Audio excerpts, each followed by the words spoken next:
இப்போ ஏஐலாம் வந்ததுனால இப்போ நிறைய பேருக்கு ஒரு சின்ன பயம் இருக்குது என்னென்னா, இப்போ நம்ம பண்ணுற ஒர்க் வந்து ஃப்யூச்சரில் ஏஐ வந்து ரிப்ளேஸ் பண்ணிடுமா, ஆர் நம்ம இப்போ பண்ணுற ஒர்க் வந்து ஃப்யூச்சரில் ஸ்கோப் இருக்குமா, டவுன் ஆகுமா, ஆர் மேலே ஏறுமா, எப்படி நம்ம அது என்ன பண்ணுறது அப்படிங்கிற மாதிரி.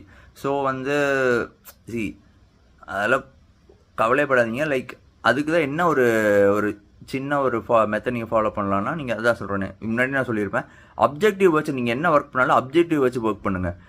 இது ஏன் சொல்கிறேன்னா, இப்போ ஃப்யூச்சரில் சப்போஸ் ஏஐ வந்து ரீப்ளேஸ் பண்ணாலும் நீங்கள் அப்ஜெக்டிவ் வச்சு ஒர்க் பண்ணிட்டு இருந்தீங்கன்னா உங்களுக்கு பெருசாக ஒரு வேறு டொமைன் ஸ்விட்ச் பண்ணுறதுக்கு உங்களுக்கு ஒரு பெருசாக கஷ்டமோ ஒரு தயக்கமோ இருக்காது.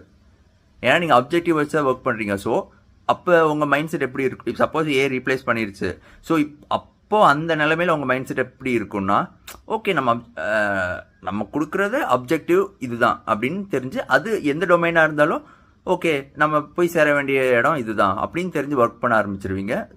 ஸோ டொமைன் ஸ்விட்ச் பண்ணுறதா இருக்கட்டும், ஆர் வேறு ஃபீல்டு போகிறதா இருக்கட்டும் உங்களுக்கு பெருசாக கஷ்டமும் இருக்காது.